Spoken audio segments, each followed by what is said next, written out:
Hey, I'm Decathlon Gamer. Welcome back to Vicky 3, and it's episode 22. We are in the late stages, final years of this playthrough. Let's see what else we can accomplish in the time period. For one, I do think we'll easily get to 23 million. It'd be nice if we can reach 25.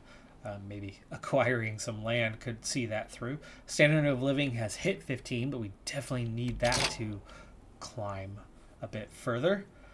And then I'd love to see literacy hit 50%, but getting that GDP, having it climb, I mean, you can just see how in recent years it is absolutely flying, and that is because construction is now a potential 98, which just in the last moment, a bunch of construction projects are done, which means our negative balance suddenly just became a massive positive balance, but with 31 million, I don't mind the negative balance. So let's find out what we need.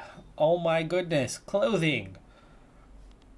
This was at 3,000 and then 6 and then 9 and it's at 10.5. It's climbing and climbing and climbing, but the demand is much higher. I mean, there's almost 30 million people.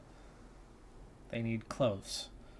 A lot more than what we have been able to provide so far. The tools, which we had a huge shortage on, has finally decreased to a rather small one. Opium is on the bad side of where it needs to be.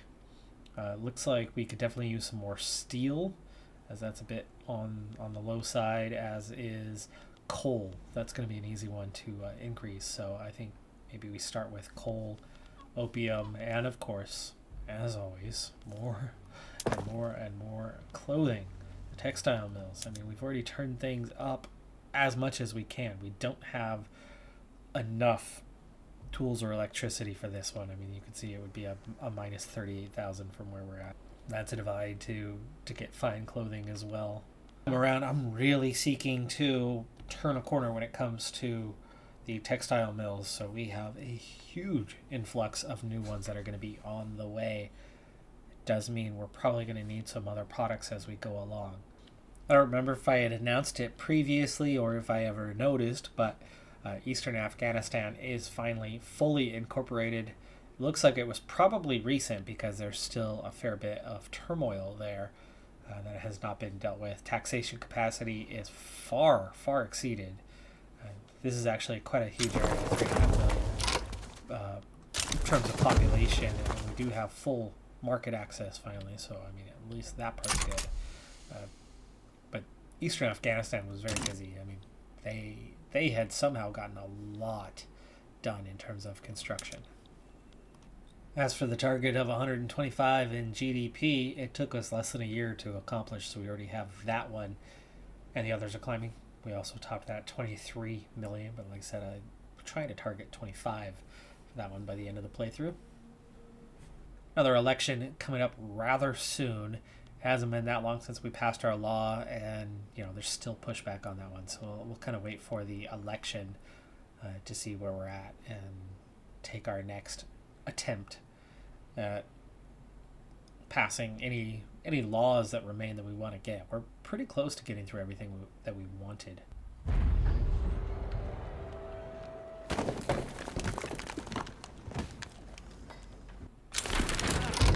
All right, so we've had the election. The Free Trade Party has taken 51%. Free Trade Party has the industrialists combined with the landowners, which is, well, I suppose the direction that the industrialists are heading. The rural folk would like to join the trade unions as the Communist Party, and that's kind of all that we have for now. This is not looking like a good time, as legitimacy is just 47% to try and pass something, anything. I'll take a look and see if there is anything helpful. I mean, progressing poor laws? No, that one's not happening. All right, so we have our solution. It looks like we do have a good opportunity to get one more law passed. It's a law that we've passed previously, but it was a step. We're going to take it to the final step.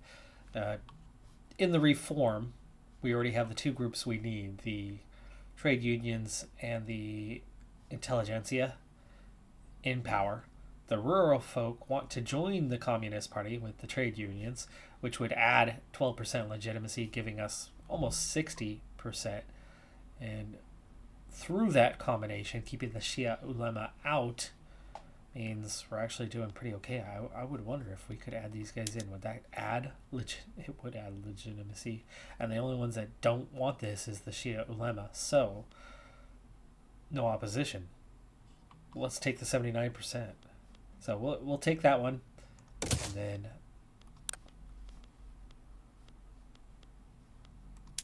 And then the law. We went from no schools to religious schools a long time ago. Private schools is fairly popular, but public schools is the ideal one. The intelligentsia and the trade unions want it. The Shia ulema do not. And we're going to have plus 20% to education access.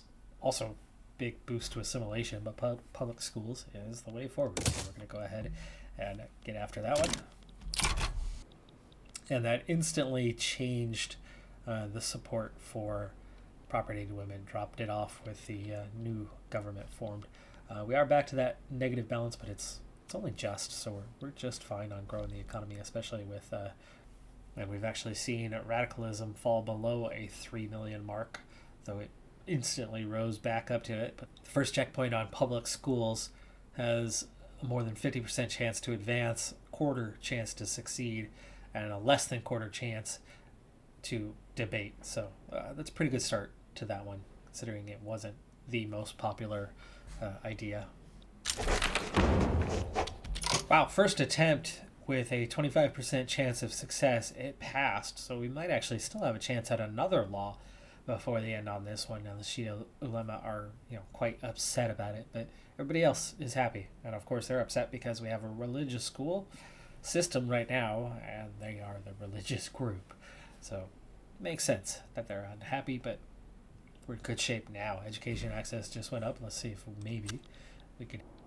I missed when it happened, but oil has been discovered in Fars, so we are going to start making oil rigs and going from there on what that does for us. I would think we might have to try to get into tech, and with so little time as we hit 1933, I'm not even sure we'll kind of get anything done with that one necessarily, but we are having a few shortages come up right now. We're getting an automatic law passed thanks to the trade unions and their role in government right now. The one I'm opting for is guarantee fair wages, which is going to lead to wage subsidies. In the welfare section, we have level 1.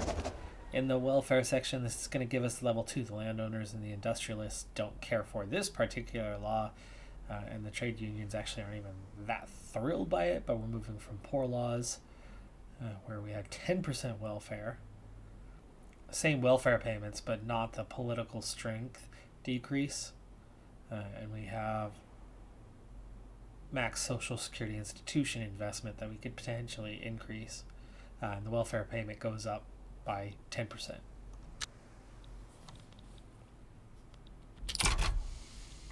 And that did immediately cost us about $30,000, and that is starting to look a little bit on the expensive side. We are also having a bureaucracy shortfall after some recent changes, and our authority after that previous law change that we just had a few months ago. We've also seen the political movement to reinstate some previous laws gone, and now it's outlawed dissent that the Shia ulema are now after instead. And one of those recent law changes, this was one of the outcomes, is we can now actually have interest in more than one region.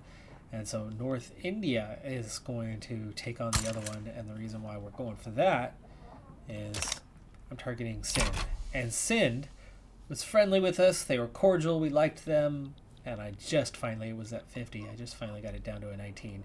And Sindh has no allies, they have no support, there's no anything going on there.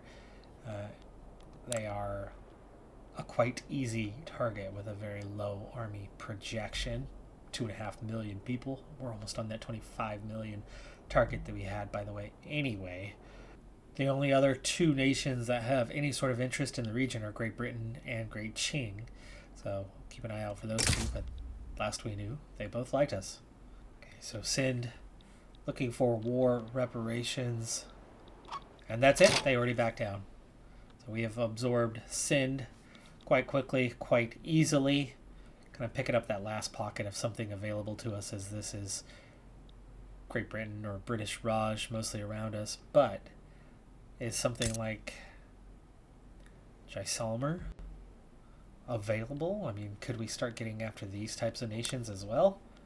Well, not when they are the puppet of Great Britain. And they're the puppet. And they're the puppet. And they are definitely the puppet. So no, the rest of the region is not going to be a possibility. But we did just see our population jump to 27 million now, with the addition of another area. Sind brings in 2.5 million. Plenty of turmoil though. Infrastructure way over the top on what it can support. So just 2 years remain. The addition of this new territory has seen our standard of living fall a bit. So trying to get that back up to 15 will be one of my targets here in these last 2 years of the playthrough.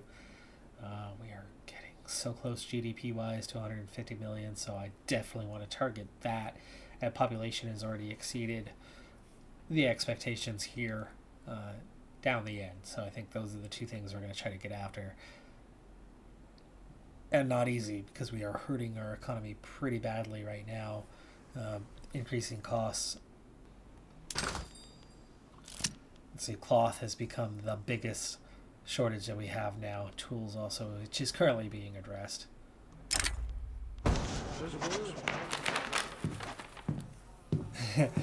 It took literally till the final months of the playthrough to experience the byproduct of having opium in our nation, and it took the new state Sind to just be hit with a wave of opium and see opium addiction as a problem, and their standard of living decrease by 1, which of course is not helping us try to get to that goal of a 15 in the standard of living. One last election. Communist Party has won the day, but only 43% of the vote. It's spread out. I don't think we're going to get it done in time, but the last thing we're going to aim for is parliamentary republic. Get away from the monarchy right at the end. That would be a great way to finish, though I don't think it's going to happen. But there's a lot of support. After getting the legitimacy back to 79% and getting the right groups in place, there's a fantastic chance that this would pass immediately on the first go. But how fast does that first go? It's going to take over a year. So looks like it's not going to happen. But I'm excited that it would happen within a year. The only curious thing is that we don't get to really see what is that outcome, as outlawed dissent is gaining some momentum, and we now have 51%. We have a potential revolution on the way, but I have a feeling it's going to get to that 50% and stop. That is 25 units, so we can absolutely beat down 25 units when we have much more than half of that. But here's where that slows, and because it's just barely above that 50%, it's not going to keep flying. It's going to go rather slow. The government administration has finally been taken care of, added on to, and we're fine there. Radicals are growing rather rapidly, and there it is. Game over. We have reached the end. Okay, so GDP, quite high, quite good. Really happy with things. That standard of living, of course, got up to the 15 level. Prestige, over 1,000. Nice on that. Population, almost to 28 million.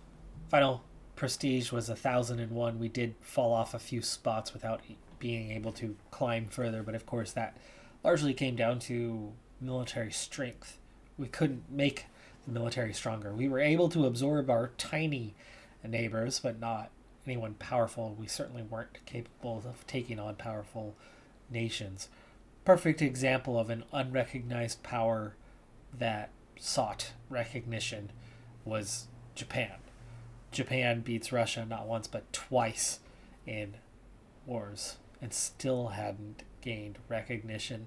So then they went after the US in World War II, only to see that backfire.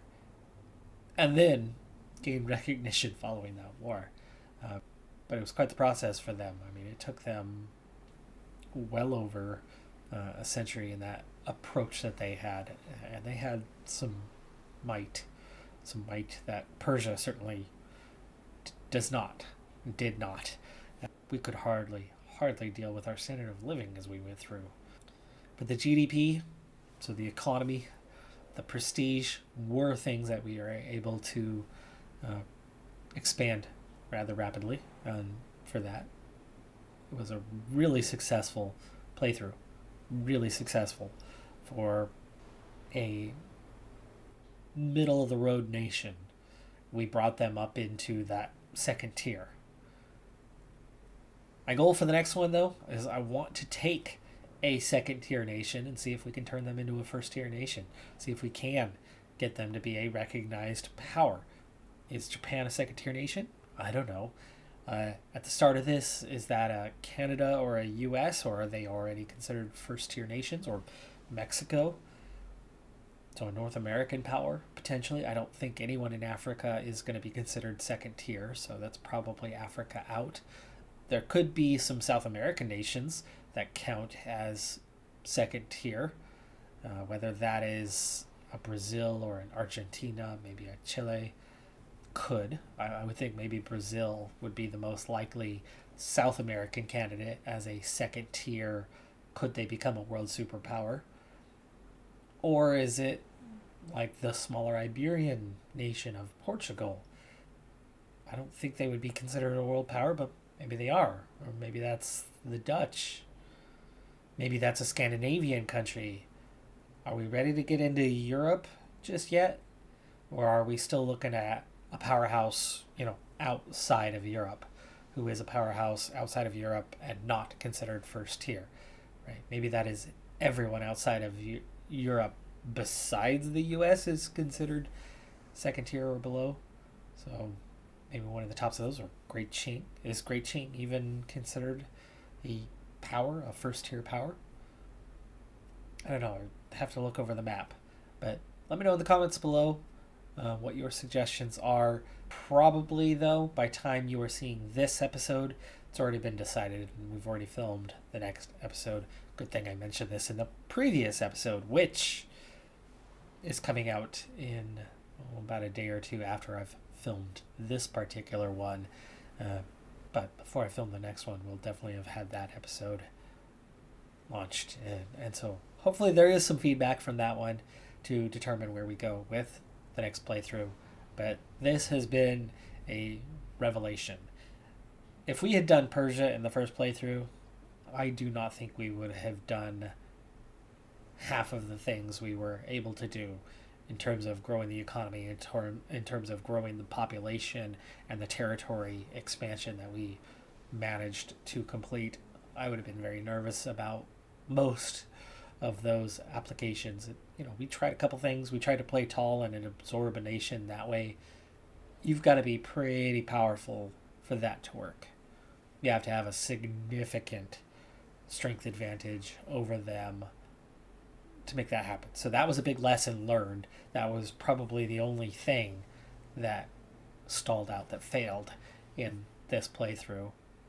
But for me, that was a good thing. It was a very good thing because we learned about that process and kind of what it entails and what it's going to take to get it over the line, which Persia just didn't have.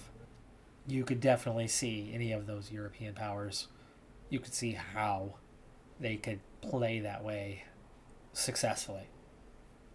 And I could almost see now how you could be a Great Britain and control so much of the world, even without having to get involved in combat. There's a lot of paths to becoming quite strong when you are on that verge. Outside of One Big Spike, where we had our civil war, you could definitely see the upward trajectory through this playthrough. you could see that population spike early where we made an expansion in the first store, and then you could see the late playthrough where we made further expansions, but not necessarily a regular thing for us. And it would have been nice to be able to do that, but how do you avoid all those radicals when we have so many radicals without the might, without the technology advancement to grow rapidly? I don't think we have the education to assimilate people or have the government in place to assimilate people. So you can't be as much of a blob as you can in like EU4, where conversion is pretty easy. Conversion's hard here. It's very hard. And certain tools out there that you would need to have in place to be that type. All right, well, that's going to do it for this episode and this portion of the series. We're going to have at least one more campaign before I set Vicky aside within the channel. I know that at this point it's not a huge audience, which is kind of surprising. There's been a lot of people that have been waiting a very, very long time for Vicky to come out. But then again, that's not what my channel is known for, so I can see how it doesn't draw as much of an audience as my sports management titles tend to do, as that is obviously what the channel is most well known for. But like I said, that's going to do it for this one. I'm Decathlon Gamer. Like, comment, subscribe, and I'll see you next time. Have a good one. Be safe out there. Bye for now.